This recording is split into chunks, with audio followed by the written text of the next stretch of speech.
Often, in order to reach fluency, there's common advice in a lot of language learning communities that I've seen that is, go to immerse in the country of your target language. But we are disproving here in this video that that is not a guaranteed ticket or magic wand moment in order to get you to your fluency goals faster necessarily. Plus, it can actually hinder language learning progress in my experience, especially if we get too much in the mindset of relying too much on this single method to be the one thing that unlocks fluency for us. So after living abroad in multiple countries, including Germany, Italy, Turkey, and soon to be Jordan, here are some ways born out of my personal anecdotes about how going abroad has actually made me make less progress in my languages than I wanted it to, and what to do instead to make fluency not seem so far away, especially if you don't have these same privileges of being able to go abroad. And I want to acknowledge those who I know are already in the comments saying, actually, immersion is great abroad. I agree that immersion has amazing benefits. So you get a lot of input at once without having to actively look for it. You can learn more deeply about the culture, about the cultural context, learn colloquial expressions and slang that you wouldn't necessarily get out of your textbook at home. And you're forced to actually produce the language more rather than avoiding the tasks that we know logically is going to move our progress forward. Very often it does boost motivation and inspiration to just want to get better in your language. Yet with all of these, and I have definitely experienced all of these benefits at some point in my journey, immersion hasn't always been as helpful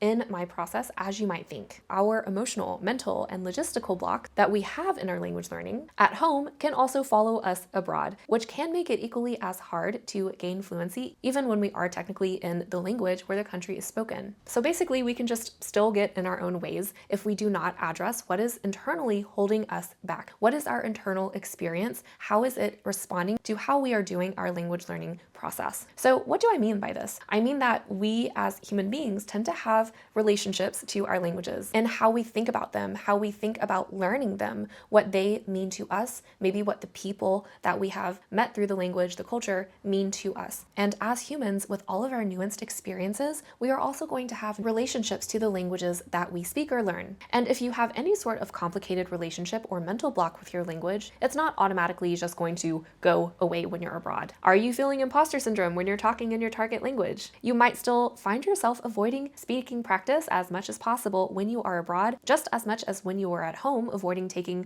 conversation lessons on the computer, because you don't want to be vulnerable in that way. Are you still impacted by an old identity of pride of being a straight A student in school, in college? Maybe you even got your master's, your doctorate after that, and you still feel stupid in your target language. If you have that mentality still, it's not going to just go away. You'll probably still find yourself being hard on yourself. And this happened to me whenever I was in Turkey and learning Turkish. And I'll give you an even more personal example, which is to say, a lot of people have noticed that I have dabbled in Mandarin learning before, and they suggest to me, hey, like, I know that you're adopted and that you're learning a little bit of Mandarin. Why don't you go to immerse abroad in the target language so you can get better? And basically encouraging me to learn my heritage language. But that is exactly why I haven't gone abroad, because I know that I have a huge mental, emotional block, honestly, even some trauma around being adopted. And that's naturally going to carry over with how I interact with Mandarin, how I think about what kind of role that language plays in my life, how others perceive me through that language, you know? And I'm not ready to just go and totally immerse in the language because I'm not ready emotionally to handle that. And I know that my apprehension and also trauma, as I said before, which cause a lot of these emotional and mental barriers against learning Mandarin, they're not automatically going to go away. All this to say, your ability to achieve fluency doesn't depend on where you are as much as how your mindset is. Now, if you haven't been able to reach lifelong confidence in your languages yet, whether you are immersed abroad or not, or you're still feeling inspired and frustrated with your learning, I love helping language learners with this and accelerating their progress to their goals. I'm opening doors to my coaching program soon just for mindful solo language learners like yourself, so join the waitlist in the comments below if you're interested. The next thing that has really held my fluency back, even when I go abroad to the country, is that being abroad does not guarantee immersion necessarily. You know, I know without having made the conscious decision to sign up for classes, go to university in the language, seek out practice meetups for languages across a range of different websites, plus intentionally make friendships friendships with other foreigners who are as determined as me to learn the language, because not all of them are, which is fine. But it takes effort to really seek out those people, if you know what I mean. Without having done all of this, right, I would have stayed probably at home and probably still had a lot of English coming at me, because I'm definitely a homebody, and in many parts of the world where people's level of English understandably is getting better, it's way too easy for not only me, but a lot of us to fall back on English to communicate something faster. Even if I did have an immersive environment, especially if I wasn't already fluent going to the country abroad, that doesn't mean that in order to get better, I can just avoid not studying at least a little bit on the side. So on top of seeking out specific classes, going to university, seeking out language partners, I also had to set active study time, just like I would at home, to re-emphasize what I was learning in this environment, still studying those irregular endings or irregular verbs. And in addition to this, you might find that it is really hard to be immersed when a lot of the English songs on the radio are very popular, or when you go to the cinema, especially if you're in a Nordic country and there is no option to dub the current film that you're watching, especially if it's an American film,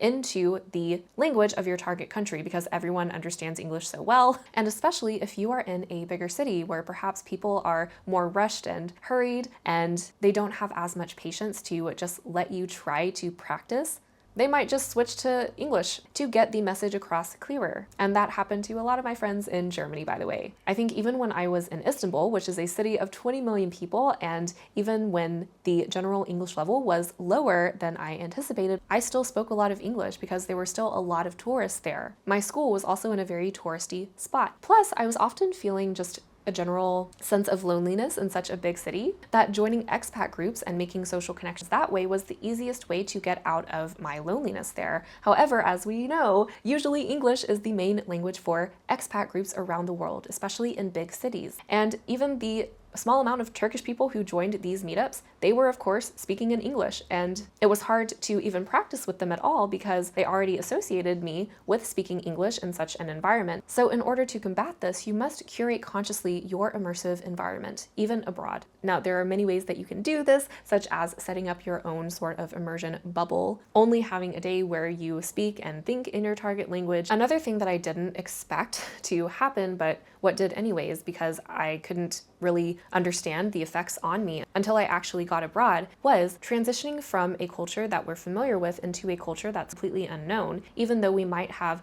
read a lot about it, even though we've researched about it before to try to be as prepared as possible. Nothing can prepare us for how we all react to culture shock. And I had this in both Germany and Turkey. In Germany, I read so much about their eating culture, how their school system was set up, what could I expect at university. I also read about how direct and how cold come off as before actually going to Germany. But over time, and I had spent extensive time in multiple professional and personal environments in Germany, I could not for the life of me get over how cold Germans came off. Some people can be quite unbothered by this when they go to Germany, but this directness, as well as just some other personal aspects that I had to deal with as a person of color in Germany itself, I just knew that no matter how well I spoke the language, I couldn't live and see myself in Germany permanently, unfortunately. And this culture shock really hindered me from wanting to move forward even more with the German language. As I said before, we are going to naturally form emotional bonds, whether positive, negative, neutral, to the culture shock that we experience in our target language's country. And that can definitely impact our motivation to go further with the language. I did not go further with Turkish after passing my B2 exam for this exact reason. If anything, I think the main takeaway here is, even though a method such as